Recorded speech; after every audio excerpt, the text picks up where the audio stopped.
Neat ಪರೀಕ್ಷೆಯನ್ನು ರದ್ದು ಮಾಡುವಂತೆ ಹಾಗೂ ಮುಸ್ಲಿಮರ ಮೇಲೆ ನಡೆದ ದಾಳಿಯನ್ನು ತಡೆಯುವಂತೆ ಆಗ್ರಹಿಸಿ ಕಲಬುರಗಿಯಲ್ಲಿ ಬೃಹತ್ ಪ್ರತಿಭಟನೆ ನಡೆಸಲಾಯಿತು. ಭಾರತ ಕಮ್ಯುನಿಸ್ಟ್ ಪಕ್ಷದ ನೇತೃತ್ವದಲ್ಲಿ ನಗರದ ಡಿಸಿ ಕಚೇರಿಯ ಎದುರು ಬೃಹತ್ ಪ್ರತಿಭಟನೆ ನಡೆಸಿದ ಕಾರ್ಯಕರ್ತರು ಕೇಂದ್ರ ಸರ್ಕಾರದ ವಿರುದ್ಧ ಘೋಷಣೆ ಕೂಗಿ ಆಕ್ರೋಶ ವ್ಯಕ್ತಪಡಿಸಿದರು. ಕೇಂದ್ರ ಶಿಕ್ಷಣ ಸಚಿವರು ರಾಜೀನಾಮೆ ಕೊಡಲೇಬೇಕು.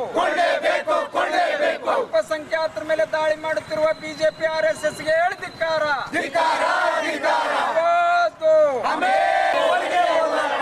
ಏತಕ್ಕಾಗಿ ಹೋರಾಟ?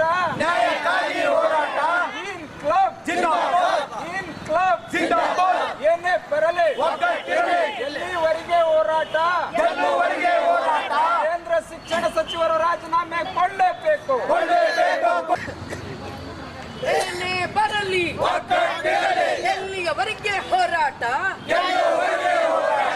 ಯಾತಕ್ಕಾಗಿ ಹೋರಾಟ? ಸಿಪಿಐಎಂ ಜಿಂದಾಬಾದ್, ಸಿಪಿಐಎಂ ಜಿಂದಾಬಾದ್. ಈ ಪರೀಕ್ಷೆ ರದ್ದು ಮಾಡಲೇಬೇಕು. ಈ ವೇಳೆ ಮಾತನಾಡಿದ ಹೋರಾಟಗಾರ್ತಿ ಕೆ ನೀಲಾ ಅವರು, ದೇಶದಲ್ಲಿ ಸಾರ್ವಭೌಮತೆಗೆ ಧಕ್ಕೆ ಉಂಟು ಮಾಡಲಾಗುತ್ತಿದೆ. ಮುಸ್ಲಿಂ ಸಮುದಾಯದ ಮೇಲೆ ನಿರಂತರ ದಾಳಿ ನಡೆದಿದೆ ಎಂದು ಆರೋಪಿಸಿದರು. ಇದೇ ವೇಳೆ ಮಾತನಾಡಿದ ಅವರು, ಬಡ ವಿದ್ಯಾರ್ಥಿಗಳ ವಿರೋಧಿಯಾದ ನೀಟ್ ಪರೀಕ್ಷೆ ರದ್ದು ಮಾಡಬೇಕು ಹಾಗೂ ಕ್ರಿಮಿನಲ್ ಕಾಯ್ದೆಗಳನ್ನು ರದ್ದು ಮಾಡುವಂತೆ ಒತ್ತಾಯಿಸಿದರು. ಈ ದೇಶದ ಬಡವರ ವಿರೋಧಿ ನೀಟ್ ರದ್ದಾಗಬೇಕು, ನೀಟ್ ಪರೀಕ್ಷೆ ರದ್ದಾಗಬೇಕು.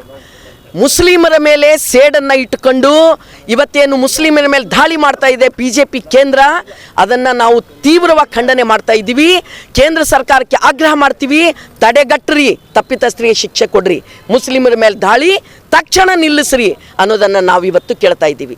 ಅದರ ಜೊತೆಗೇ ಇಡೀ ದೇಶದಾದ್ಯಂತ ಸಾರ್ವಭೌಮತೆಗೆ ಧಕ್ಕೆ ಉಂಟು ಮಾಡುವಂಥ ಕ್ರಿಮಿನಲ್ ಕಾಯ್ದೆಗಳೇನಿದಾವೋ ಅವುಗಳನ್ನು ರದ್ದು ಮಾಡಬೇಕು ಅಂತ ಆಗ್ರಹಿಸಿ ಸಿಪಿಐಎಂ ಪಾರ್ಟಿ ಹೋರಾಟ ಮಾಡ್ತಾ ಇದೆ.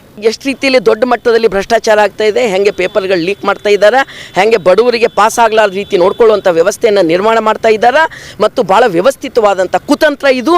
ನೀಟನ್ನು ನೆಪವಾಗಿಟ್ಕೊಂಡು ಸಾಮಾನ್ಯರಿಗೆ ಬಡವರಿಗೆ ಅವಕಾಶವೇ ಸಿಗಲಾರ ರೀತಿಯಲ್ಲಿ ವ್ಯವಸ್ಥೆಯನ್ನು ಮಾಡ್ತಾ ಇದ್ದಾರೆ. ಇಂಥ ಒಂದು ದುರ್ವ್ಯವಸ್ಥೆಯನ್ನು ತಡೆಗಟ್ಟುವಂಥ ಯಾವುದೇ ರೀತಿಯ ಬದ್ಧತೆಯನ್ನು ಕೇಂದ್ರ ಸರ್ಕಾರ ತೋರಿಸ್ತಾ ಇಲ್ಲ.